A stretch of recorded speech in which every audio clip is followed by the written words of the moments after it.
各位議員， Senhores deputados, vamos continuar a nossa reunião. Tem a palavra o senhor deputado Chen Chi-Kang. Obrigado, senhor presidente, senhor chefe executivo, senhores membros do governo, caros colegas, muito boa tarde a todos. Senhor chefe executivo, o 13º Plano Quinquenal do país refere especificamente que é necessário elevar a posição e as funções das regiões administrativas especiais no âmbito do desenvolvimento econômico e na abertura ao exterior do país. Trata-se, sem dúvida, de um posicionamento que o país, no seu processo de desenvolvimento, oferece às regiões administrativas especiais. Ora, tanto a população como os setores industrial e comercial esperam que as políticas sejam melhor aplicadas, segurando as oportunidades do desenvolvimento econômico e da abertura do interior da China ao exterior, aumentando a diversificação da economia de Macau. Senhor chefe executivo, nos próximos 3 anos, e em especial no próximo ano, como serão aplicadas as boas políticas disponibilizadas pelo país a Macau, referidas no 13º Plano Quinquenal quanto à definição do nosso posicionamento no processo de desenvolvimento do país? Senhor chefe executivo, faça favor. Obrigado, senhor presidente. Senhor deputado Chen Chi-Kang, agradeço pela sua pergunta. O 13º Plano Quinquenal definiu a posição e a importância de RAIEM, bem como a sua posição e as suas funções, sendo então Macau um centro, uma plataforma e para promover as ações definidas e também pode participar na estratégia de uma faixa, uma rota. Com este apoio do país, Macau está a haver muitas boas oportunidades. Podemos, então, aproveitar essas oportunidades para desenvolver a nossa economia, reforçando a cooperação regional. E tendo em conta essas definições constantes do artigo do 13º Plano Quinquenal, que nele consta um capítulo próprio para a RAIEM. E o RAIEM vai então trabalhar tendo em conta esta importância que o nosso Estado nos definiu. Vamos então trabalhar em 5 vertentes. A primeira é a ver com o desenvolvimento do setor financeiro, arregamento do âmbito de cooperação referente a serviços financeiros, exportação de serviços de ponta utilizando vantagens técnicas, estimulação de diálogo econômico-comercial a partir das vantagens geográficas, promoção da comunhão entre povos, tendo como foco o intercâmbio humano e emprego das sinergias para aprofundar a cooperação regional. Também contamos com as seguintes atividades, como, por exemplo, ser uma plataforma de liquidação em renminbi nas transações comerciais entre a China e os países da língua portuguesa, a vertente de locação financeira, gestão de ativos. Já criamos uma comissão de grupo especializado, liderado pelo gabinete do chefe do executivo para a implementação dos respectivos trabalhos. Vamos então aproveitar as oportunidades, bem como as 19 medidas já avançadas pelo primeiro-ministro. Vamos então se consolidar e elevar a base de Macau e as suas capacidades a nível internacional. Vamos, então, reforçar a cooperação regional, tendo em conta o desenvolvimento de todo o país. Tem a palavra a senhora deputada Chan Hong. Obrigada, senhor presidente. Senhor chefe executivo, desde longa data, a sociedade preocupa-se com a condição física dos estudantes de Macau. O relatório sobre a avaliação da condição física de residentes de 2015, publicado em julho passado, refere que aumentou o número de idosos, adultos e alunos, estes últimos fora do horário escolar, a praticar frequentemente exercício físico em comparação com o período homólogo anterior, o que reflete a importância maior dada pela população e um aumento do conhecimento sobre a importância da prática do exercício físico frequente e periódica. Com o aumento da população e dos seus conhecimentos sobre a importância da saúde, vai haver uma maior procura de espaços e instalações desportivas, mas isto falta disso. E o espaço desportivo distribuído é bastante desproporcional. Por isso, a sociedade e o setor da educação solicitam com veemência o aumento dos espaços desportivos. Esperamos que o governo possa utilizar os aterros e os terrenos não aproveitados para reconstruir mais espaços e instalações desportivas, melhorando as que são comunitárias para a população e os estudantes poderem dispor de mais espaços para praticar exercício físico e, com isso, elevar a qualidade física. Senhor Chefe Executivo, o governo dispõe de algum plano em concreto para aumentar as instalações desportivas públicas, em especial espaços para as atividades dos jovens de Macau? Existe algum plano em concreto para melhorar as instalações desportivas comunitárias? O prazo da concessão do canódromo Yat Yun está prestes a terminar. E existem opiniões a afirmar que o governo deve utilizar o local para construir um grande complexo desportivo. Então, quais são as ideias do governo sobre isso? Obrigada. Faça favor, Sr. Chefe Executivo. Obrigado, Sr. Presidente. Obrigado, Sra. Chan Hong, pela pergunta. O governo está atento ao desenvolvimento do desporto em Macau.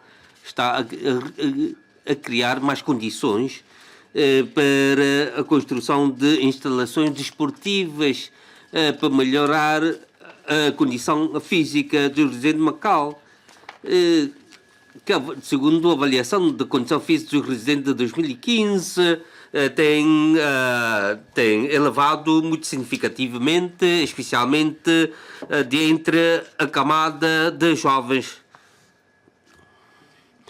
Com o governo da RAEM, em 2016, divulgou as instalações desportivas de Macau e vai abrir mais instalações para serem usufruídas pelo público. Com 10 anos de desenvolvimento, começou com 10, passou a 46 as instalações públicas abertas ao público. E o número do utente tem vindo a aumentar até 31 de outubro, a 530 e tal mil pessoas utilizaram as instalações desportivas, um aumento de 38% relativamente ao período mal do ano passado. Com a revisão e tendo em atenção as necessidades reais, vamos pensar em reservar mais mais passos para a construção de instalações desportivas. Quanto aos complexos polivalentes desportivos, conta-se com o Monha e da Praia do Munduco, etc, etc. Referi-se há bocado sobre o canódromo de Yat Yun, o destino a dar ao terreno atualmente ocupado pelo canódromo. Foram muitas as sugestões apresentadas pelas associações e organizações civis. Há uns que apontam a construção de uma instalação polidesportiva, há outros que para a construção de habitação pública, até escolas para manter as atuais funções do canódromo, porque o canódromo serve-se também de instalação desportiva e para as corridas de galgos. Após estudo e análise, o governo vai inteirar-se sobre as necessidades em termos desportivos dos residentes daquela zona. Como há bocado referi, as opiniões são diversas, colhidas são diversas. Quer dizer, há pessoas que apontam que deviam ser utilizados para a construção de escolas, de habitação pública ou de instalações desportivas. Muito obrigado. Tem a palavra o senhor deputado Wang Quitinho. Obrigado, senhor presidente, senhor chefe executivo, senhores membros do governo, caros colegas. O quadro geral do pessoal docente das escolas particulares de ensino não superior é importante para a estabilidade da equipa docente das escolas particulares. E, segundo alguns docentes destas escolas, os seus benefícios e as garantias na aposentação devem ser reforçados. A falta de planos sistemáticos de formação deve não ter sido lançado até hoje um regulamento administrativo relativo ao regime para o desenvolvimento profissional dos docentes, ao que se junta o respectivo regime profissional, do qual nada consta quanto aos benefícios depois de elevadas as habilitações académicas e técnico-profissionais. Algumas normas do Estatuto do Pessoal Docente do DSES já estão desatualizadas. Os docentes estão a enfrentar diversos problemas, tais como o aumento do volume de trabalho, a falta de coordenação entre o regime de contratação pessoal em vigor e o novo, a avaliação de desempenho, o não lançamento de um diploma legal sobre o regime para o desenvolvimento profissional, etc. Problemas que afetam a moral e restringem o desenvolvimento profissional dos docentes das escolas públicas e particulares.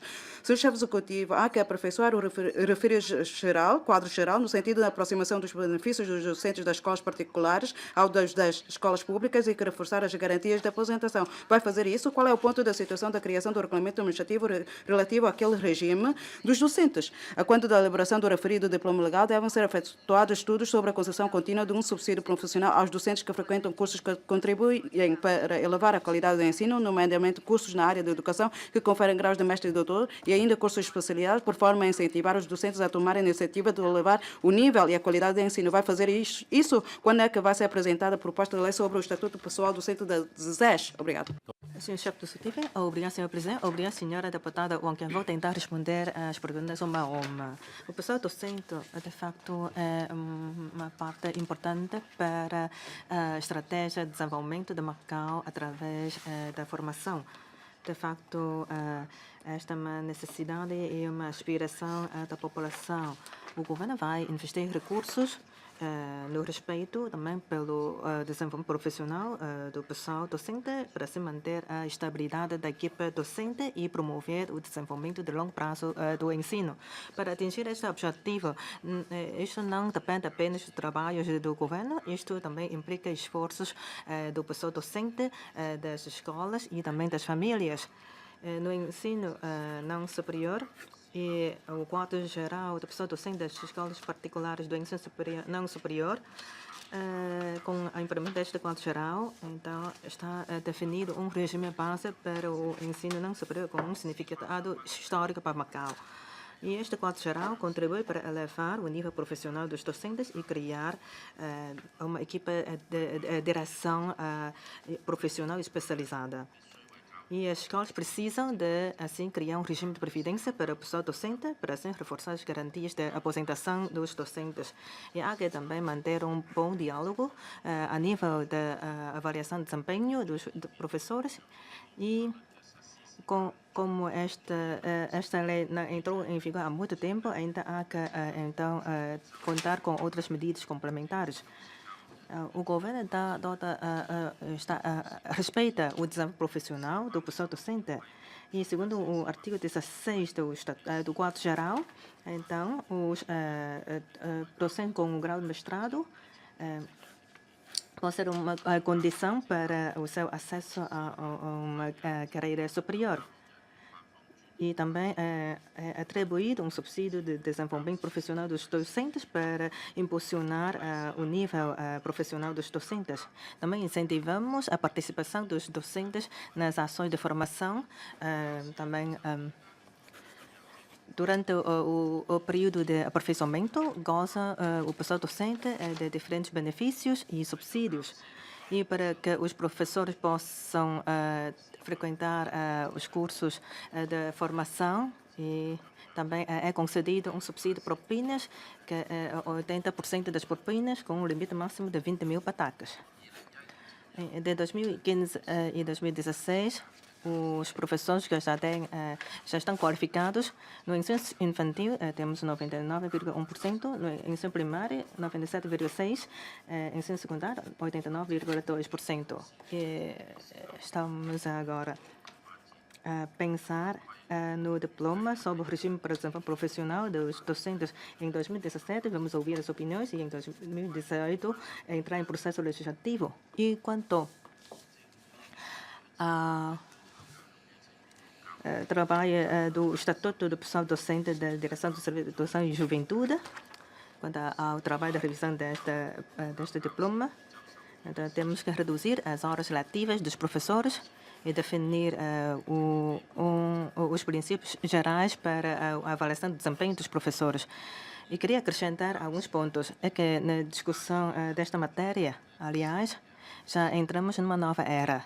No passado, as remunerações dos docentes, de fato, eram inferiores ao nível médio e, de facto, o sacrifício era enorme e o governo, então, pensou em atribuir um subsídio para os professores. Agora, com a implementação do quadro geral e com o apoio do governo e com os esforços das escolas, as regalias e as condições dos professores já se tornaram melhores. Isto incluindo o estatuto remuneratório e também o regime de aposentação com o regime de previdência já implementado. E também temos subsídio para a formação, para a formação profissional dos docentes.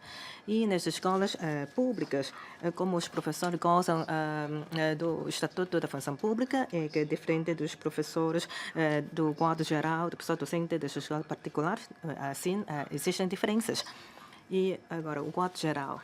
Segundo o quadro geral do pessoal docente, esses professores das escolas particulares também beneficiam do respeito, de subsídios, de regalias muito melhores comparando com o passado. Eu creio que há condições para, então, formar melhor os alunos.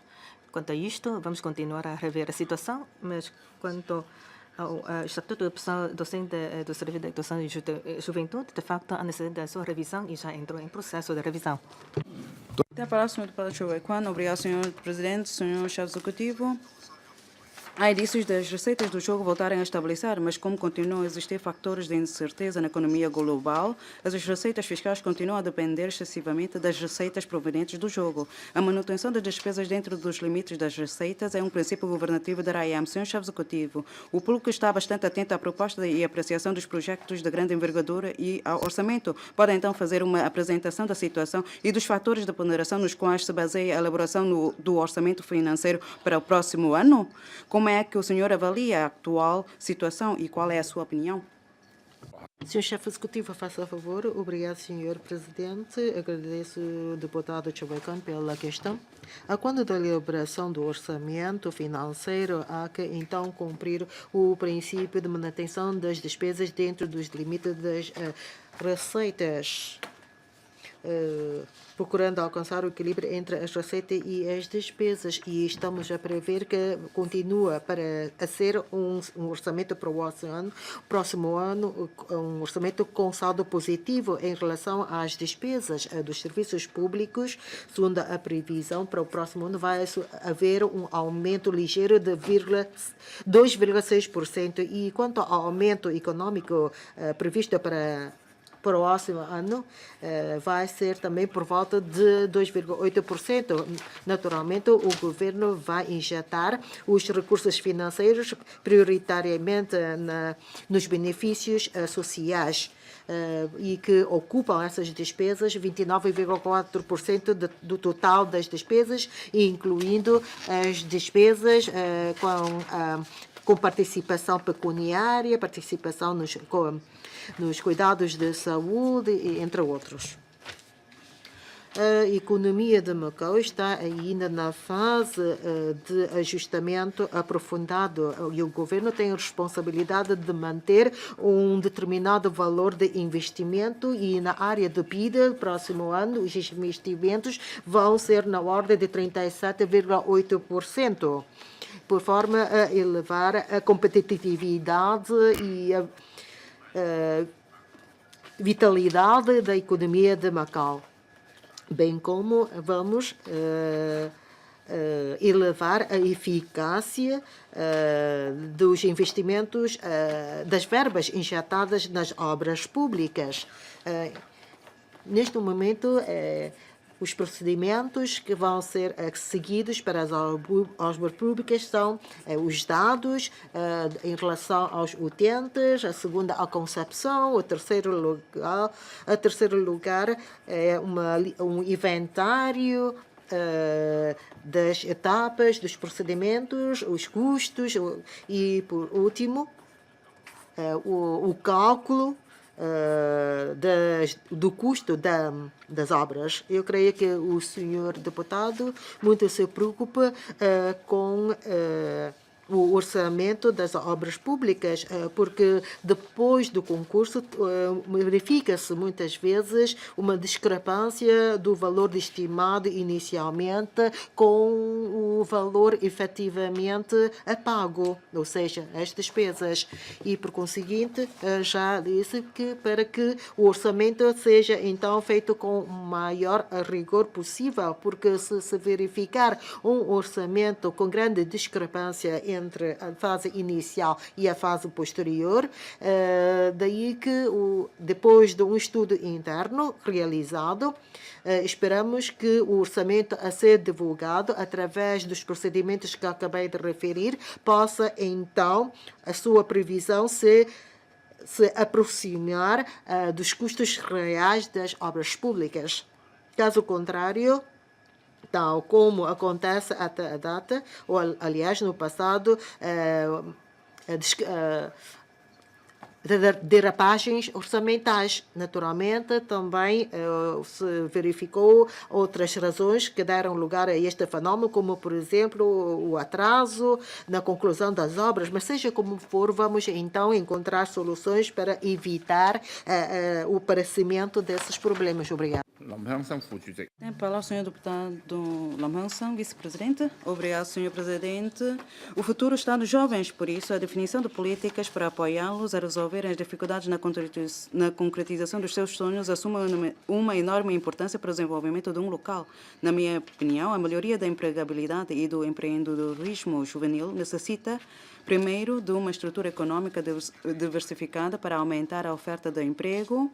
Segundo, da criação de um ambiente intangível para a formação e apoio a esse empreendedorismo. Terceiro, do investimento de recursos para desenvolvimento técnico-profissional e formação baseada no conhecimento. Quarto, do planeamento do percurso profissional e do desenvolvimento do conceito de valores profissionais. A formação específica para o aumento da empregabilidade deve abranger vertentes como técnicas de comunicação, de colaboração em equipa, de resolução de problemas, de inovação e conquista, de planeamento e organização, de capacidade de autogestão, de aprendizagem e de tecnologia. Na criação de um ambiente intangível para a formação e apoio ao empreendedorismo juvenil, as medidas devem abranger a apresentação dos sectores profissionais, as instruções para o início de uma atividade empresarial, a avaliação dos projetos, a previsão dos riscos, a gestão administrativa, as técnicas de comercialização e outros aspectos. Senhor Chefe Executivo, pergunto então, para apoiar os jovens a concretizar o seu sonho, quais as novas políticas e medidas que o governo vai lançar destinadas ao emprego e ao empreendedorismo juvenil? Por favor, Sr. Chefe Executivo, obrigado, Sr. Presidente, obrigado, Vice-Presidente Lam Hang Seng. O jovem é o futuro, é o nosso futuro. Quer dizer, eu comungo da opinião do Vice-Presidente, que estou também preocupado com o futuro dos nossos jovens. Por isso, temos recolhido as suas opiniões e tenho contacto com o seu dinamismo e a sua visão para o futuro. O governo, em termos de apoio ao emprego dos jovens, que temos reforçado a formação técnico-profissional e temos construído uma plataforma para elevar as qualificações dos jovens. Temos planos ou programas de apoio ao emprego dos jovens.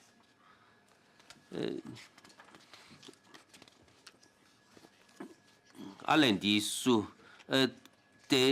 temos disponibilizado pessoal e recursos para apoiar os jovens no desenvolvimento de programas informáticos.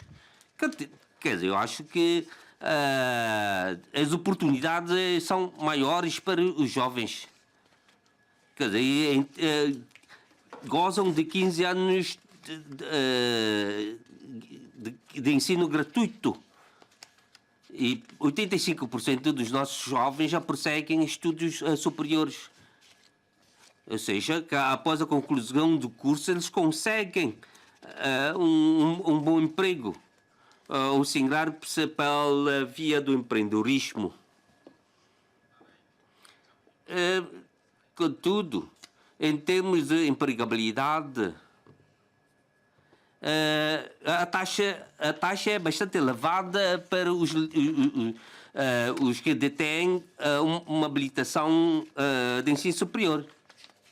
E em termos de empreendedorismo, temos despendido muitos recursos e apoio jovem.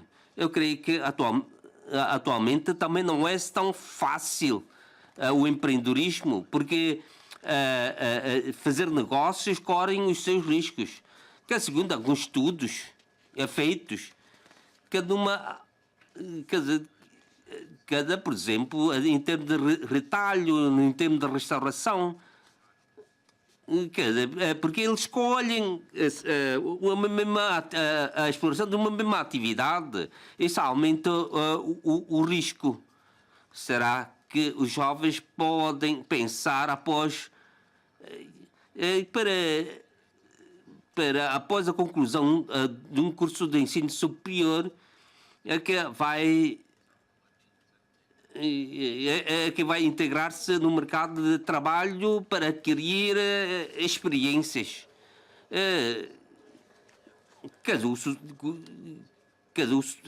O não sucesso no empreendedorismo pode abaixar a moral dos jovens, afetando a programação da sua vida profissional. Porque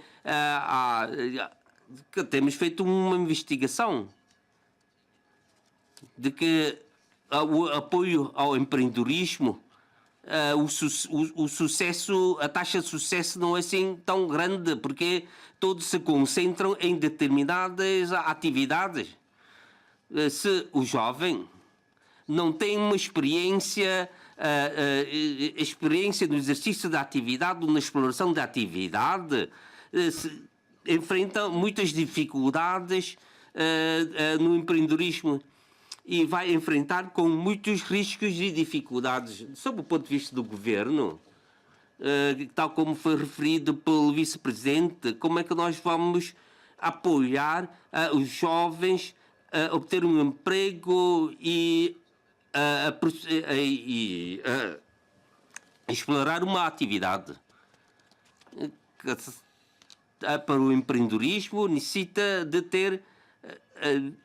adquirir experiências e conhecer os riscos inerentes, porque o sucesso não é necessariamente. Obrigado, Sr. Presidente. Tem a palavra o Sr. Deputado Machi Sen. Obrigado, Sr. Presidente. Excelentíssimo Sr. Chefe Executivo. Macau é uma cidade internacional onde anualmente se realizam atividades e reuniões de grande envergadura, por exemplo, a Feira Internacional de Macau, do IPIM, o Fórum Macau e o Grande Prémio, etc. A par disso, o governo tem se empenhado na construção do Centro Mundial do Turismo e Lazer e anualmente são cerca de 30 milhões os visitantes que entram em Macau, que conta ainda com uma população de 600 mil habitantes e na ocorrência de doenças infecto-contagiosas, de ataques terroristas ou de grandes desastres, as consequências seriam muito grandes. Quanto à prevenção das doenças infecto-contagiosas, a determinação do governo e as suas políticas já a demonstraram, mas os acidentes e desastres, por exemplo, inundações, incêndios temporais, desabamentos e graves acidentes de trânsito podem ocorrer em qualquer momento. E mais, a conjuntura mundial não é segura e são frequentes os ataques terroristas. Embora muitos acidentes sejam inevitáveis, os posteriores trabalhos de salvamento e tratamento poderão afetar diretamente a estabilidade da sociedade e a confiança da população no governo. Senhor Chefe Executivo, Macau é pequena e apenas tem um hospital com São Januário, um hospital que tem determinada dimensão. E na ocorrência de grandes desastres é necessário salvar e tratar vários feridos. Como é que o governo vai coordenar eficazmente os serviços públicos com vista ao tratamento rápido dos acidentes? Como é que os profissionais de saúde vão dar resposta a fim de salvaguardar a vida da população? O governo tem vindo a salientar o aperfeiçoamento do mecanismo de cooperação com o interior da China. Na ocorrência de grandes desastres, como é que este mecanismo vai salvaguardar a população de Macau? Obrigado. Senhor Chefe do Executivo, se faz favor. Obrigado, Sr. Presidente. Obrigado, Sr. Deputado Maggi Zeng, pela pergunta formulada. O governo, em qualquer momento, também coloca a vida e a saúde dos residentes no primeiro lugar. Quando ocorrerem grandes desastres, vamos utilizar todos os recursos para salvaguardar a vida e a segurança dos residentes, dos turistas. Em 2012, com o despacho do chefe do executivo, já foi criado o Conselho para o Tratamento de Incidentes Imprevistos. Uma vez havendo situações imprevistas, vai haver trabalhos de coordenação, de comando e de fiscalização dos diferentes serviços para responder aos incidentes imprevistos. Para situações naturais, ou desastres, ou casos de segurança pública, etc., que vão pôr em causa a segurança da RAEM. De facto, o governo dá toda a atenção à capacidade de resposta a esses incidentes. Com o novo mecanismo de proteção civil, revisto em 1992, e também com a publicação da lei sobre as doenças contagiosas, também dispõe de normas para essas situações. Quanto à prevenção e de alerta de incidentes imprevistos, há 5 níveis determinados para definir diferentes critérios e planos de ação, bem como os serviços envolvidos para fazer face aos grandes desastres a ocorrerem eventualmente. Então, todos os serviços públicos, todas as entidades privadas precisam também de colaborar nos trabalhos. Na resposta aos incidentes imprevistos, o governo também dispõe de um grupo especializado para gerir das diferentes doenças infecto-contagiosas e também de outros grandes desastres. Aliás, na lei sobre a transmissão de doenças, quando houver uma grande propagação da doença, o chefe executivo vai presidir o grupo e coordenar o trabalho e na ação. E vamos, com certeza, dar toda a prioridade à segurança e vida da população a todo custo para controlar a situação e prevenir esses incidentes. Também são realizados diferentes simulacros regulares e haverá mecanismo de triagem uma vez havendo situações imprevistas. E com a China continental, com Hong Kong, também temos mecanismos de ligação para incidentes imprevistos e também incidentes na área de saúde pública. Com Guangdong, também temos um mecanismo próprio de ligação e, de acordo com o acordo de cooperação definido com Guangdong, é criada uma plataforma para situações emergentes e também outros mecanismos emergentes de salvamento e de proteção civil. E optimizamos também os mecanismos que existem em Macau para salvamento de situações imprevistas. Ou seja, uma vez ocorrendo situações imprevistas, vamos então ativar todos esses mecanismos. Tem a palavra o Sr. Deputado Chang An-Teng. Obrigado, Sr. Presidente, Sr. Chefe Executivo, Srs. membros do Governo, caros colegas, muito boa tarde. Os jovens são o futuro de Macau e da mãe pátria. Durante a visita de Macau no passado mês, o primeiro-ministro do Conselho do Estado, Li Keqiang, sublinhou que a nova geração de Macau deve ser responsável, ter amor à pátria e ter nível cultural, devendo ainda esforçar-se na construção da nova grande nação e da bonita cidade de Macau. O governo da AM deve conhecer a situação dos jovens, deve saber o que pensam sobre a sociedade e a política, tomar e ouvir as suas opiniões e exigências de modo a adaptar políticas e medidas oportunas e adequadas ao desenvolvimento dos jovens. Segundo estudo sobre a situação e as exigências dos jovens de Macau 2006, divulgado recentemente pela Associação dos Jovens de Macau, oriundo de Chiang Mai, o grau de satisfação dos jovens sobre o atual estado social baixou ligeiramente relativamente ao 2015. Os preços elevadíssimos da habitação e a incapacidade para sua aquisição são alguns dos principais fatores do seu descontentamento.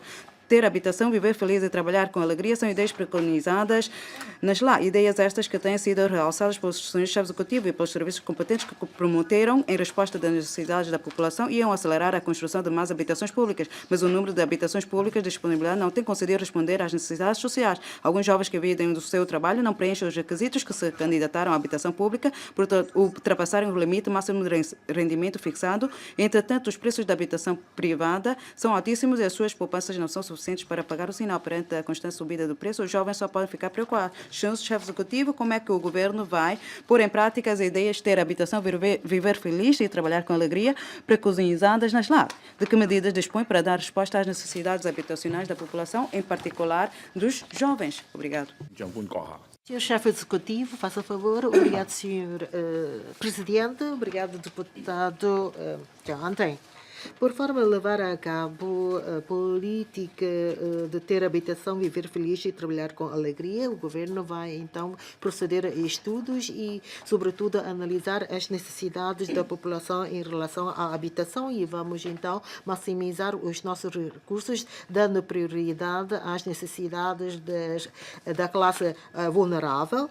E também o governo incumbiu entidades académicas para proceder a estudos e também elaborar fundamentos para servirem de referência do governo por forma a implementar as suas ações governativas e tendo em conta as pessoas que têm rendimentos de valor que excede ao limite máximo de rendimento fixado para a candidatura à habitação pública, vai ser então estudado como, por exemplo, a introdução de um novo tipo de habitação pública para satisfazer a necessidade desse grupo de residentes. Vamos então ouvir as opiniões da sociedade em relação a este novo modelo, bem saber das respectivas necessidades. Esperamos que possamos proporcionar aos nossos jovens mais uma opção. Muito bem, senhor deputado Langon, que obrigada, senhor presidente, senhor chefe executivo. A polêmica originada pelo juramento prestado por alguns jovens deputados eleitos para a Assembleia Legislativa de Hong Kong levou à interpretação da lei básica pelo Comitê Permanente da Assembleia Nacional Popular. Em Macau, este incidente lançou também um debate sobre a educação dos jovens sobre o conceito da nação, tanto no programa 1000 Talentos, lançado este ano, como no projeto do Plano Quinquenal de Macau, pode-se ver a relevância da formação dos jovens, em que se inclui a educação patriótica nas LAC e no planeamento e no plano de desenvolvimento. Porém, trata-se de uma formação básica. Após 17 anos de crescimento da RAIEM, a formação patriótica dos jovens, antes baseada na sensibilização, deve passar a um novo patamar, caracterizado por uma formação contínua, mais aprofundada e específica para a formação de um novo grupo de talentos com forte sentido de pertença a Macau.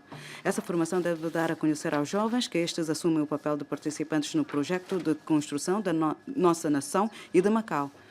Assim, o senhor chefe executivo, nos ensinos primário, secundário e universitário, como será reforçada a educação patriótica baseada no amor à nação e a Macau, através de ações desde a sensibilização até outras mais aprofundadas. Para os jovens que já trabalham, depois de terem terminado os estudos, como será essa educação? Por meio de sensibilização e de ações mais específicas e profundas?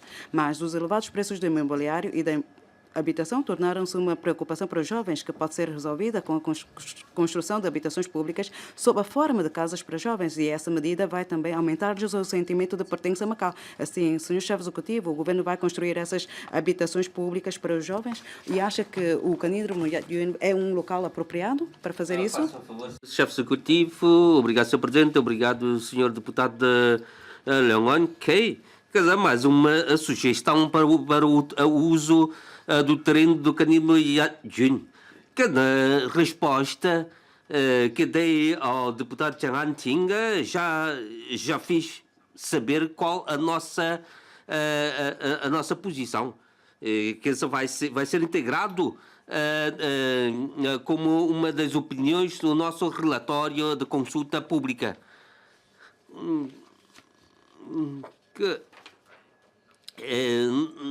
Após o estabelecimento da RAIEM, o amor à pátria Macau é de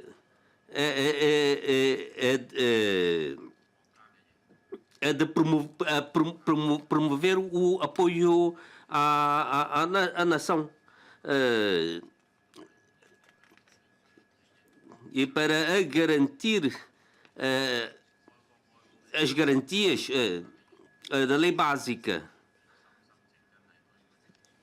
que está já enraizada, quer dizer, é uma cultura já enraizada nos residentes de Macau.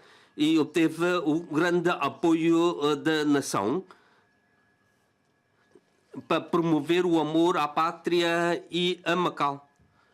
Por isso tem o seu sentido de ser e há que reunir um consenso e não haver uma discriminação em termos de classe, uma generalização da sua divulgação e apoiar a flexibilização da sua divulgação, de ter em atenção a implementação efetiva da lei básica, uma interpretação real das normas da lei básica e amar a pátria e a nação. Que na questão colocada pelo deputado Lanwan, eu compreendo que nós temos de começar essa educação desde o ensino a primário até o universitário. Eu espero que seja feita a divulgação e a promoção da lei básica e vamos reforçar as ações nesse sentido. Tem a palavra o Sr. Deputado Wang Hinfei. Obrigado, Sr. Presidente. Sr. Chefe Executivo, quanto à promoção da diversificação adequada da economia, o Governo dedica-se a acelerar a construção de um centro, uma plataforma e a agarrar nas oportunidades decorrentes do 13º Plano Quinquenal e da construção de uma faixa, uma rota, tendo por aspirações aprofundar a construção de Macau como uma cidade turística ao nível mundial e um centro mundial de turismo e de lazer, aperfeiçoar as suas instalações turísticas complementares e promover o desenvolvimento do turismo de lazer rumo à diversificação e à sofisticação. Sr. Chefe Executivo, de que projetos ou medidas dispõe o Governo para promover a concretização dessas aspirações? Obrigado. Senhor Chefe do Executivo, se faz favor. Obrigado, Sr. Presidente. Obrigado, Sr. Deputado Wang Hinfei, pela pergunta feita. O turismo é o pilar da economia do país e também é uma força motriz importante para o desenvolvimento da sociedade de Macau. Havendo grandes hotéis de categoria a nível mundial, com essas instalações, os visitantes poderão ter acesso a diferentes modalidades de alojamento e de diversões, de restauração, etc.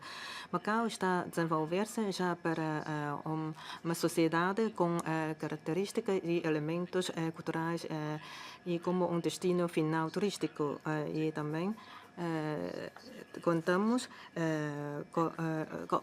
somos classificados como modelo exemplar, tanto como um melhor destino de turismo de lazer.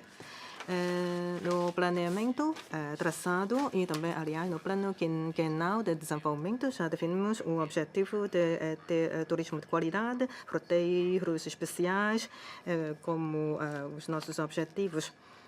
E no plano quinquenal também as orientações definidas. No próximo ano vamos concluir as diferentes estratégias de curto, médio e longo prazo.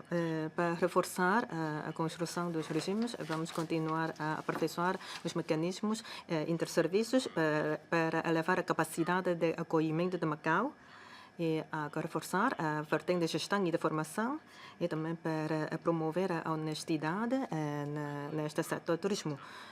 Para a diversificação dos clientes, para o ano, a nível das instalações turísticas, vamos adotar políticas privilegiadas para a promoção da construção de hotéis de classificação inferior, parques temáticos originais, centros comerciais integrados, para proporcionar aos visitantes escolhas diversificadas de alojamento e programas turísticos e de compras adequados ao turismo familiar. Há que, então, reforçar as ações de promoção a nível turístico para desenvolver novas fontes de visitantes. Temos que explorar mais produtos turísticos e realizar mais eventos eventos festivos para promover o setor turístico de Macau.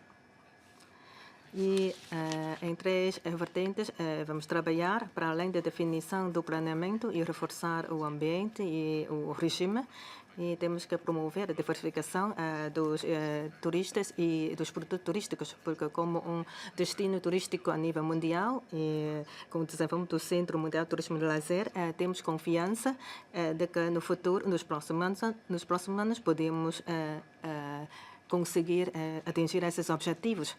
Tanto no relatório da SLAC, as políticas privilegiadas apontam para a criação do Centro Mundial de Turismo de Lazer. Sobretudo, nós constatamos que necessitamos de políticas privilegiadas para atrair uma maior fonte de turistas. Tem a palavra o Sr. Deputado Alcamsan. Obrigado, Sr. Presidente, Sr. Chefe Executivo. A qualidade das habitações econômicas é já um problema que merece muita atenção.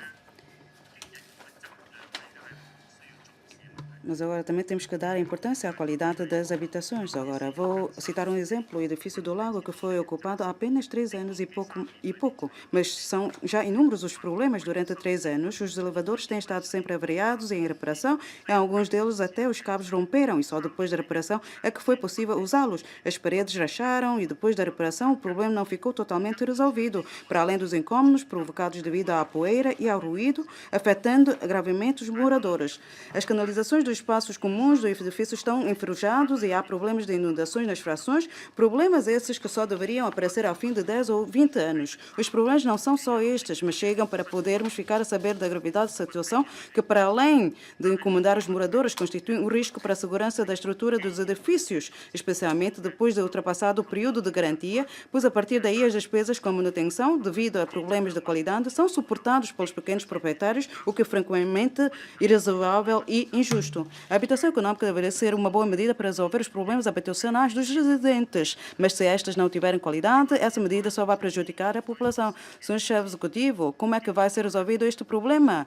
Porque sabemos que as habitações econômicas são importantes para os residentes, mas agora, como é que vai, então, garantir a qualidade das habitações econômicas e como é que vai acompanhar e melhorar a qualidade das habitações econômicas construídas e já vendidas? Qualquer comerciante, por exemplo, que é o caso do governo, que tenha ética, preste atenção aos serviços pós-venda. Portanto, nem vale a pena falar do governo, não é? Olha, alguns residentes pediram-me para entregar uma carta ao Sr. Chefe Executivo, para o Chefe Executivo efetuar uma visita ao complexo habitacional. Senhor Chefe Executivo, faça favor. Obrigado, Sr. Presidente. Sr. Deputado Alcamsan, agradeço as suas perguntas por forma a levar a cabo o nosso objetivo de habitação para todos, bem-estar para todos. O Governo vai continuar a trabalhar na área das habitações públicas, por forma a criar um ambiente com boas condições de habitação. Vamos, de fato, combater as insuficiências através de planeamento, de concepção, encontrar as respectivas soluções por forma a reduzir o reaparecimento desses problemas. Quanto à queda de mosaicos ou de tijolos, há que ter em conta também o peso, o tamanho desses materiais. Daí que vamos trabalhar por forma que sejam então selecionados os melhores materiais. E também vamos proceder aos respectivos testes de resistência, entre outros. O governo da Raia, mais uma vez, afirma que vai trabalhar nos materiais por forma a melhorar as condições dos edifícios e das frações autónomas, bem como através da fiscalização, para que as obras venham a ser feitas da melhor qualidade e que sejam concluídas dentro dos prazos definidos. Se verificar problemas imputáveis ao empreiteiro ou à entidade responsável pela fiscalização, então vai ser então imputada a devida responsabilidade nos termos contratuais. Mas se Se se verificar uma responsabilidade imputável ao empreiteiro, o governo vai exigir que este empreiteiro venha assumir as devidas responsabilidades e também vamos então reforçar a fiscalização junto das entidades fiscalizadoras e do empreiteiro. Obrigado. Tem a palavra a senhora deputada Chan Mei. Obrigado, senhor presidente. Tenho vindo a acompanhar os assuntos relativos aos grupos mais vulneráveis. Ora, mas hoje quero colocar uma questão sobre a camada média, porque segundo alguns dados, a taxa de trabalhadores é de 280 mil pessoas e 10 mil a 30 mil são trabalhadores que trabalham normalmente na área educativa e que são alunos que estão a estudar nas universidades. Agora, vou tentar falar também do problema de regime tributário. Sabemos que há isenção. Neste ano, vamos ter um plano de isenção fiscal e sabemos que hoje em dia não existe em Macau nenhuma regra sobre isto. E para fazer a dedução das taxas e dos impostos a pagar. E sabemos que há muitas famílias que os jovens estão a trabalhar para suportar a família. E sabemos que muitos países concedem normalmente também uma isenção de imposto. E mais a mais ainda, aqueles que querem comprar uma habitação no mercado privado não conseguem mesmo comprar porque não conseguem suportar os encargos. Agora, não sei o que é que de que planos o governo dispõe de regime tributário para favorecer ou ajudar esses grupos vulneráveis. Obrigada. Faço favor, Sr. Chefe Executivo. Obrigado, Sr. Presidente. Obrigado, Sra. Deputada Melinda Chan, pela questão colocada relativamente às alterações ao imposto. Eu queria responder o seguinte. De facto, que são leis, quer dizer, são leis que estão em vigor há muito tempo e o Governo, de facto, vai rever os regulamentos sobre os impostos, especialmente face ao desenvolvimento socioeconómico, introduzindo alterações pontuais aos referidos regulamentos, especialmente sobre o imposto profissional, no que se refere à constituição da Comissão de Avaliação, por exemplo, o regulamento do imposto sobre os veículos e o imposto do selo, e que estão a decorrer, são trabalhos que estão a decorrer, a revisão desses regulamentos. Podemos ver que a cobertura sobre os rendimentos dos trabalhadores, quer dizer, é uma situação diferente dos outros países, porque a classe média está sujeito a impostos, mas só que o seu rendimento não é elevado. Parece-me que é uma situação que muito preocupa a Sra. Deputada Melinda Chan. Quer dizer, vamos estudar se esses trabalhadores da classe média, como é que nós, através da distribuição, da redistribuição dos rendimentos, podemos conceder-lhes alguns apoios quanto à habitação. Isso depende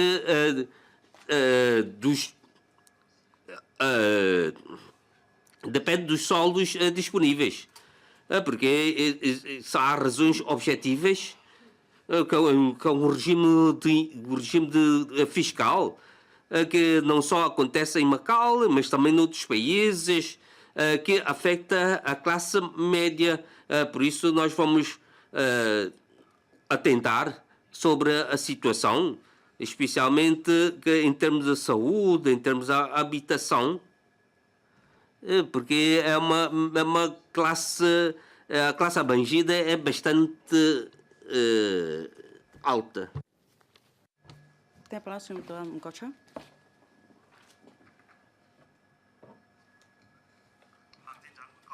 Senhor chefe executivo, no programa político eleitoral de 2014, o chefe executivo comprometeu-se expressamente a promover paulatinamente o desenvolvimento democrático nos termos da lei básica. Durante o debate da SLAC, apresentei ao público os resultados de um inquérito aleatório e científico, comprovando que 60% dos inquiridos concordam que o chefe executivo deve ser escolhido através do voto de cada residente de Macau e que 2/3 deles entendem que tal deve acontecer em 2019 e mais que os residentes de Macau deviam ter o direito de propor diretamente os candidatos a chefe do Executivo.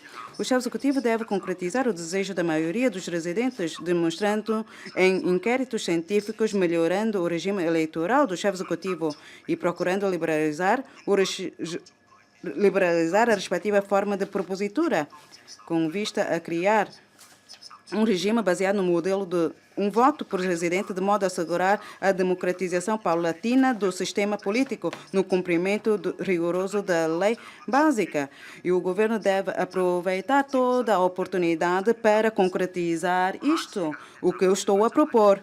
E sabemos que vai haver uma eleição em 2019 e para conseguir isto, para a reforma democrática, então o governo deve atuar ou arrancar com os processos para que o chefe executivo possa promover o desenvolvimento democrático, mesmo segundo ou nos termos da lei básica.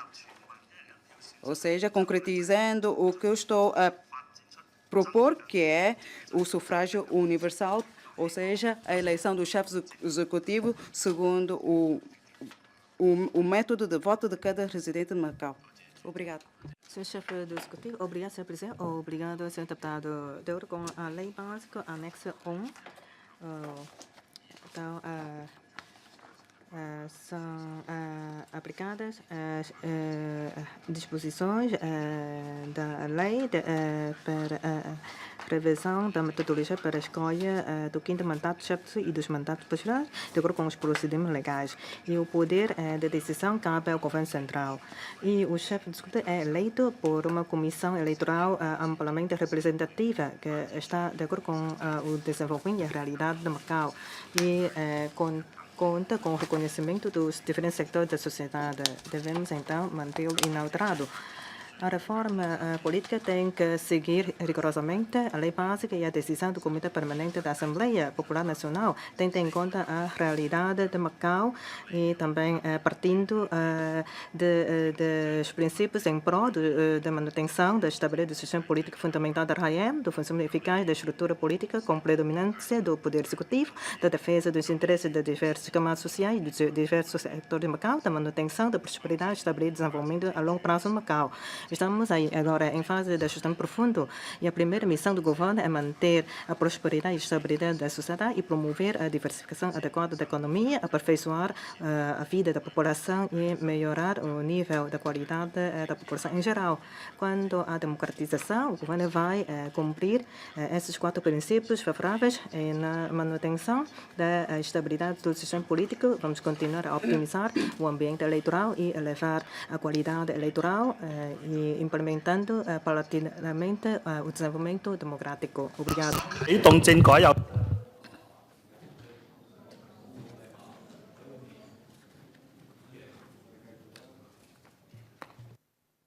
唐曉晴議員。 Tem a palavra o senhor deputado Tong Hiu Cheng.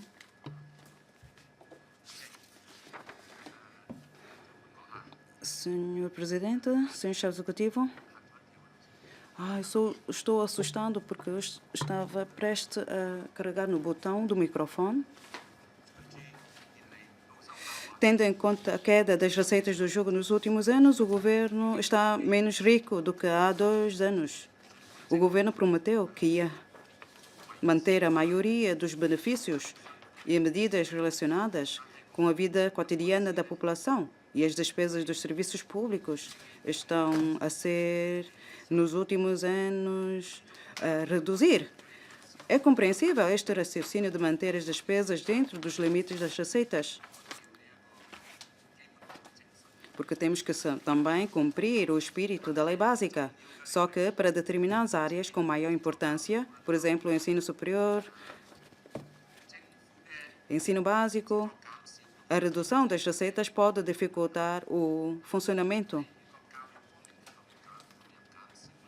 E com a redução das receitas da área de educação, então, isto só vai prejudicar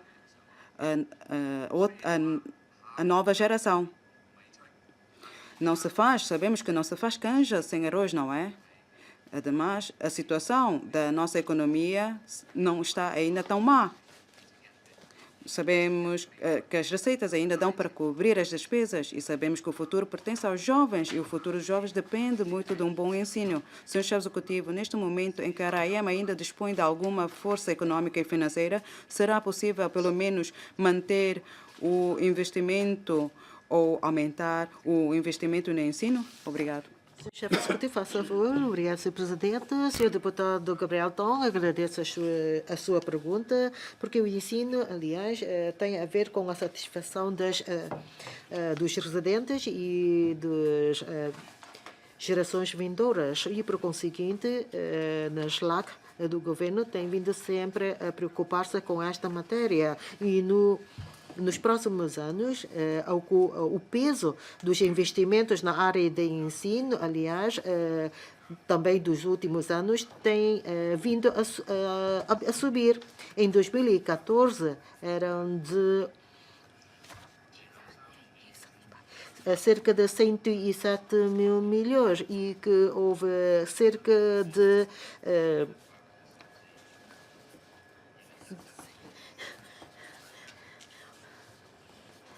houve sempre, então, uma certa percentagem de aumento ao longo dos últimos anos. E para o ensino superior, as despesas públicas também aumentaram para aumentar 19,54%. De fato, Macau está ainda numa fase de ajustamento aprofundado, mas da nossa parte, tendo em conta uma visão longa, vamos continuar a injetar, a apostar no ensino e, de acordo com o planeamento quinquenal, em 2020, as despesas que esta área vão também aumentar. Obrigada. Até a próxima, deputado Chan Chak-mou. Obrigado, senhor presidente, senhor chefe executivo, senhores membros do governo, caros colegas. Segundo o estudo do passado mês de setembro da Organização Mundial de Turismo, nesses últimos anos, o mercado do turismo desportivo a nível mundial atingiu os 8 mil milhões de dólares americanos, representando um valor superior a 10% das receitas do turismo internacional. O referido estudo salienta que o desenvolvimento do turismo desportivo não só beneficia o turismo, os serviços, a exportação e o reposicionamento do mercado do destino de viagem, como também contribui para reforçar o orgulho dos residentes e as energias positivas da sociedade. Segundo o Plano Quinquenal do Desenvolvimento da RAEM, o posicionamento do desenvolvimento futuro do Macau passa pela sua transformação em Centro Mundial de Turismo e Lazer. Senhor chefe executivo, de que planos de desenvolvimento do turismo desportivo dispõe o governo para promover o crescimento econômico sustentável através de efeitos diretos, indiretos e extensivos? Obrigado. Faça favor, Sr. chefe executivo. Obrigado, Sr. presidente. Obrigado, Sr. deputado Chan Chak-mou, pela questão. De acordo com o UNWTO, segundo o relatório técnico promulgado em setembro do corrente ano, que é comercial ou não comercial, que tem de se deslocar-se, sair do seu local de residência de uma forma passiva ou ativa para participar em eventos desportivos. Em termos de desporto de turismo, está dividida em 5 categorias. Uma que é associada em grupos de treinos ou para assistir a algumas modalidades desportivas ou para através do desporto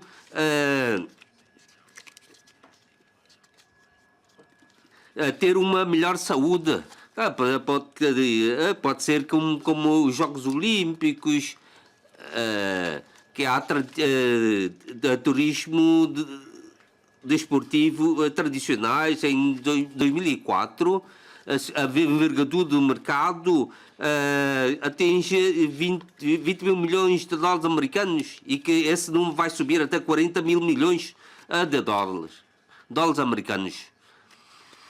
E o produto equivale a 8 mil milhões de dólares americanos, que corresponde a 10% da receita do turismo internacional, como foi referido pelo deputado Chan Cha-mo. Quer dizer, isso trata-se, que eu concordo com essa opinião, que é uma área de turismo que temos de desenvolver e que alguns eventos já conseguiram ser o cartaz para a atração de turistas a Macau. Se no futuro temos de tentar ganhar a mais eventos desportivos a serem organizados em Macau. Por exemplo, podemos ainda atrair os visitantes através do turismo desportivo cultural. Quer dizer, é um mercado com boas perspectivas e que ocupa 10% do mercado internacional e que merece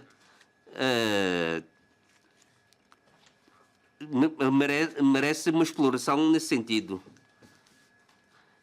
Nós concordamos plenamente com essa opinião. 歐安理議員。 Tem a palavra o senhor deputado Leonel Alves. Senhor Chefe do Executivo, Excelência, no mês passado realizou-se em Macau o Fórum Ministerial para a Cooperação Económica entre a China e os países de língua portuguesa. O evento foi um êxito, por todos reconhecido, e o papel de Macau saiu reforçado como verdadeira plataforma económica e comercial.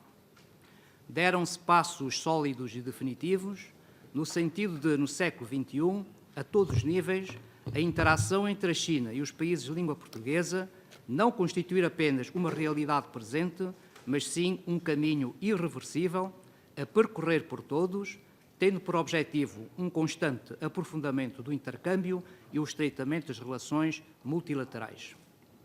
Nesta vertente, Macau poderá e deverá ser o ponto de encontro entre o direito chinês e o direito dos países lusófonos.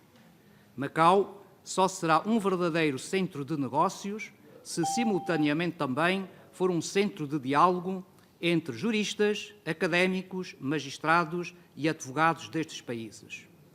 Gostaria de perguntar a Sua Excelência, o Sr. Chefe do Executivo, o que pensa sobre a promoção de Macau como centro de encontro de juristas da China e dos países lusófonos, com a finalidade de criar as bases para elegerem futuramente Macau como local para celebração de negócios, complementado pela existência de um centro de arbitragem, o qual se revestirá de grande notoriedade e credibilidade com a intervenção de reconhecidos especialistas de todos estes países. Muito obrigado.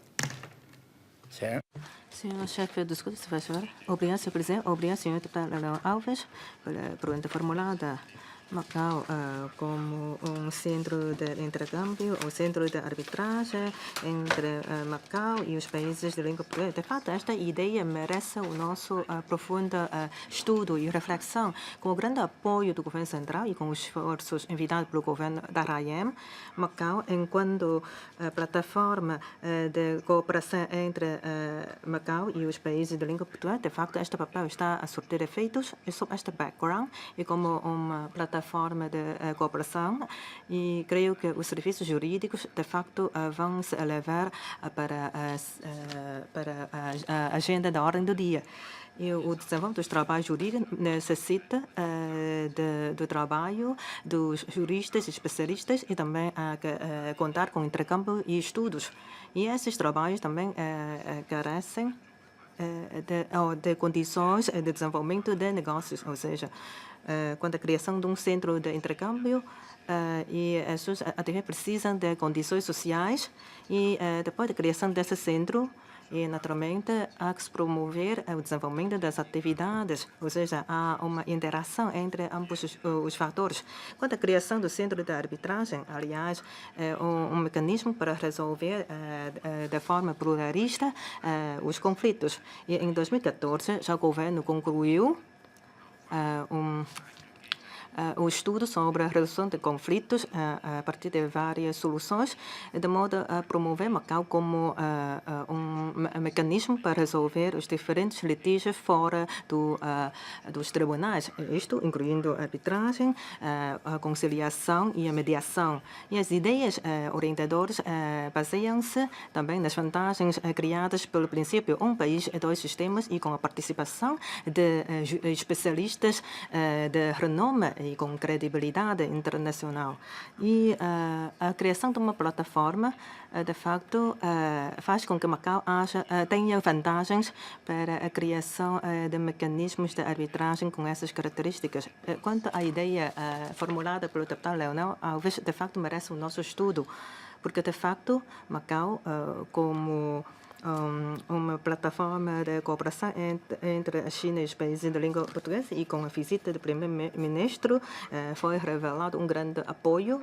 Aliás, este é um grande rumo, e a nível de hardware vamos também criar um complexo.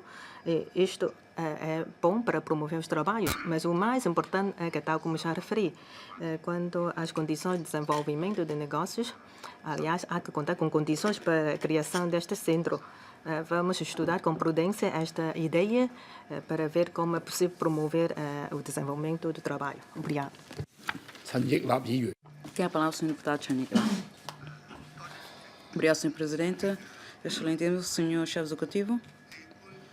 A doação de órgãos prolonga e renova uma vida através de uma outra que termina, e é um dos sinais do nível de civilização de uma sociedade.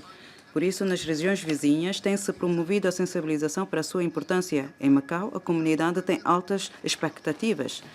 Muitos cidadãos esperam que a RAIEM reúna as condições para desenvolver quanto antes este trabalho em prol de Macau. Em resposta a várias interpelações escritas dos deputados, o governo assinalou sempre que, apesar de existirem leis em Macau, não tinham ainda sido definidos os critérios de morte cerebral e que, por isso, era impossível o transplante de órgãos. Este ano, com o suporte jurídico que a promulgação da lei do erro médico e das diretrizes relacionadas com o transplante de órgãos representa, registrou-se um avanço substancial nestas duas áreas. Além disso, com a designação de novos membros da Comissão de Ética para as Ciências da Vida, o governo definiu os critérios e regras de certificação da morte cerebral, estabelecendo o enquadramento e a base jurídica para a legalização da doação, colheita e transplante de órgãos em Macau. Concordo e apoio plenamente esta iniciativa. Contudo, a doação e o transplante de órgãos constituem uma tarefa sem precedentes em Macau, cujo grau de dificuldade é bastante elevado devido à tecnicidade envolvida. Assim, Sr. Chefe Executivo, quanto à promoção da doação e transplante de órgãos, nomeadamente a formação do pessoal, candidatura, desenvolvimento tecnológico e a sensibilização, já foi esboçado algum plano global? Como é que se vai promover gradualmente o desenvolvimento e a implementação da doação e transplante de órgãos em Macau? Obrigado. Senhor Chefe Executivo, faça favor. Obrigado, Senhor Presidente. Obrigado, deputado Chanica, pelas questões colocadas. Embora as técnicas médicas e a tecnologia médica tenham vindo a desenvolver-se, só que as pessoas todos esperam que tenham uma vida mais longa e esperamos que, através da doação de órgãos, a vida das pessoas possam ser prolongadas.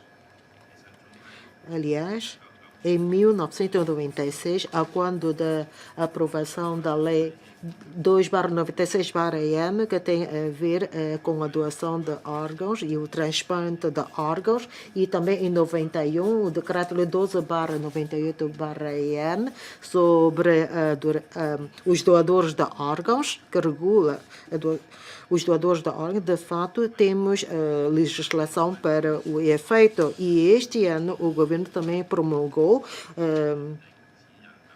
as diretrizes relacionadas com o transplante de órgãos, bem como critérios de morte cerebral. E isto quer dizer que já demos um grande passo à frente em relação à doação de órgãos. Neste momento estamos a formar o pessoal para perícia de morte cerebral e que já estão agora em formação 32 médicos. Quanto ao transplante de órgãos em Macau, aliás, é uma matéria nova em Macau e concordo com o que foi dito pelo senhor deputado quanto à promoção da doação e transplante de órgãos, bem como formação de pessoal, candidatura, desenvolvimento tecnológico, sensibilização, e são trabalhos importantes e que temos que planear para o efeito, só que para a doação de órgãos, há que então contar com a definição de critérios de morte cerebral para que os órgãos possam ser doados. E isto quer dizer que há que passar por um processo e para que a sociedade compreenda da importância da doação de órgãos. Sei que eu também aprendi no passado que não é nada fácil convencer as pessoas para doar os seus órgãos.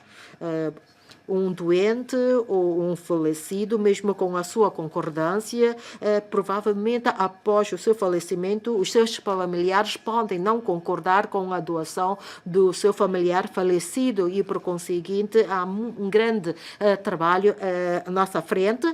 Para além de formar o pessoal, há que ter ainda um suporte legal suficientemente para que o trabalho venha a ser concretizado, que conta com o consenso da sociedade. Espero que toda a sociedade tenha, então, este espírito de doar, ajudando os outros e as suas perguntas. De fato, a doação de órgãos prolonga e renova uma vida. Obrigado. Tem a palavra o senhor deputado Choi Sai-Chan. Obrigado, senhor presidente. Senhor chefe executivo, gostaria de falar da formação profissionalizante em Macau, ou seja, do ensino técnico profissional. A formação profissional não tem merecido a suficiente atenção do governo e da sociedade, porém, para este assunto tem de haver uma regulamentação e um planeamento urgentes. Caso contrário, pode haver impactos negativos para a política global do desenvolvimento de talentos. Além disso, quanto à preparação de talentos a longo prazo, pode haver um fenômeno de desequilíbrio. O desenvolvimento equilibrado da sociedade depende da diversidade dos profissionais, o que é regido pelas leis da evolução social e da divisão do trabalho social. Por isso, a preparação global de talentos deve corresponder à situação global do desenvolvimento social e não deve concentrar-se apenas em determinadas áreas profissionais. Com o aprofundamento da construção de um centro e uma plataforma e a realização gradual do plano quinquenal da RAEM, é evidente que é imprescindível a formação de elites e de quadros qualificados e especializados, porém não se deve negligenciar a preparação de quadros técnico-profissionais. Para preparar esses quadros técnico-profissionais de forma ordenada, um passo fundamental e crucial é justamente regulamentar quanto antes sobre o ensino técnico-profissional. Assim, senhor chefe executivo, em que fase se encontra a legislação sobre o ensino técnico profissional? É possível ser entregue à Assembleia Legislativa em 2017? Obrigado. Faça favor, senhor chefe executivo. Obrigado, senhor presidente. Obrigado, senhor deputado Choi Sai-Chan, pela questão. Quanto à formação, o ensino técnico profissional faz parte de uma tarefa prioritária em termos de ensino. O governo está a lançar mãos para preparar os regulamentos e as orientações. Que esse vai ser um trabalho prioritário do governo. Desejo incumbiu uma instituição para preparar um estudo relativamente à forma de ensino técnico profissional. Já temos absorvido alguns conhecimentos e elaborado um texto para poder ser lançado à consulta pública no próximo ano e entrar em processo legislativo. Obrigado, Sr. Presidente. Tem a palavra o Sr. Deputado Fonchica. Obrigado, Sr. Presidente. Senhor chefe executivo. Já foi publicado o Plano Quinquenal de Desenvolvimento da RAEM e agora há que implementá-lo. E, para isso, devem os diversos serviços públicos definir os detalhes da execução dos trabalhos da sua área funcional nos termos dos objetivos do plano e responsabilizar-se pela sua implementação, cabendo ao Governo a respectiva inspeção e fiscalização. Segundo o plano, vai ser estabelecido um mecanismo de avaliação por terceiros, cabendo à Comissão para a Construção do Centro Mundial de Turismo e Lazer acompanhar, organizar e coordenar os respectivos trabalhos. Sr. Chefe Executivo, qual é a necessidade de estabelecer um mecanismo para assegurar o trabalho que é do Governo? Onde é que está a responsabilidade do secretário e o regime de responsabilização? Quando foi definido o 13º Plano Quinquenal Nacional, o Conselho do Estado não propôs a criação de um mecanismo semelhante àquele para avaliar a implementação do plano. Qual foi, então, a intenção do Governo ao tomar esta decisão?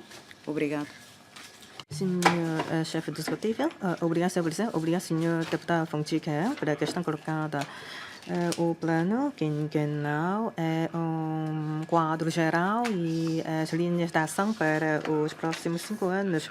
Pretendemos contar com a participação de toda a população e com a introdução deste mecanismo de avaliação por terceiros, visa uma participação conjunta de toda a população. Já encarregamos o Instituto Politécnico do Trabalho, que vai, então, a partir de uma visão neutra e objetiva, proporcionar opiniões para a referência do governo.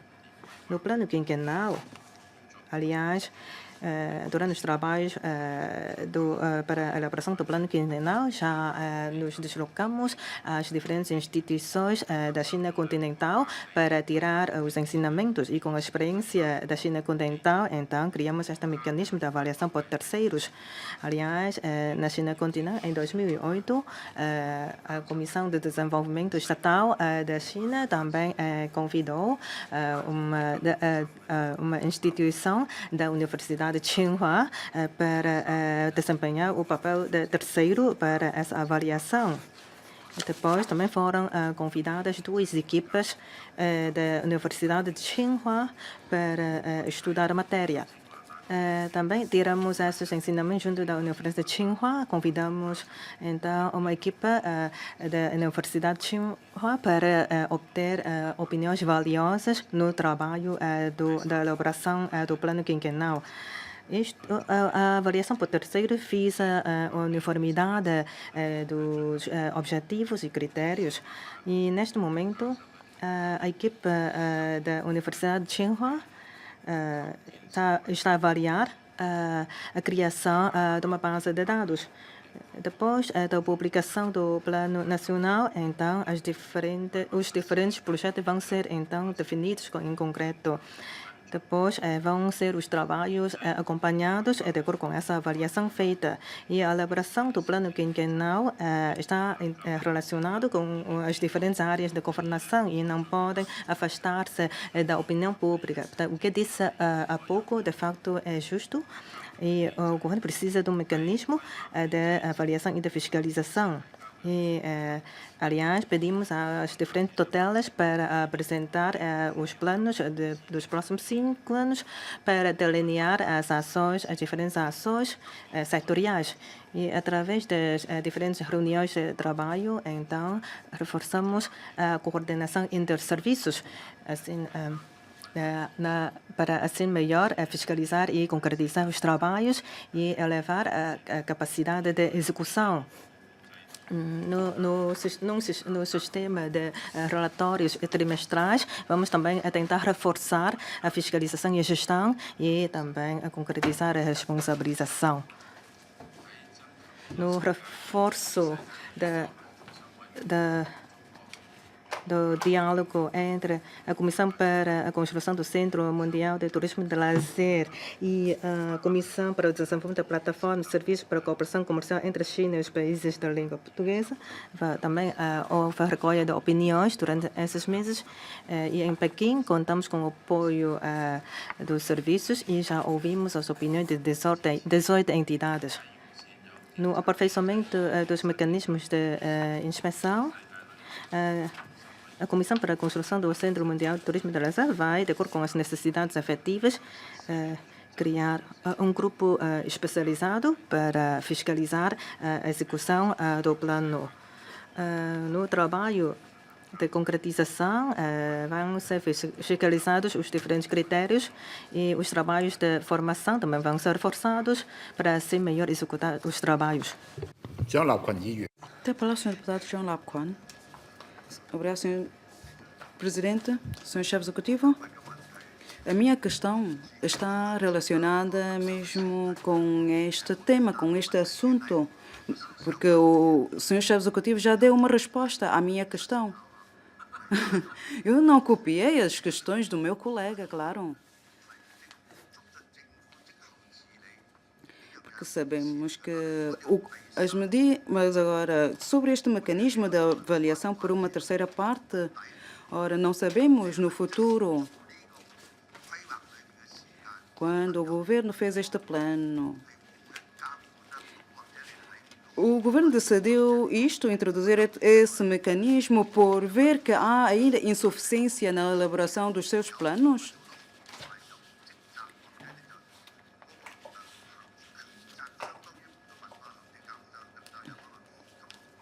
Agora, também sabemos que para as futuras avaliações e se houver problemas, como é que vai ser a solução?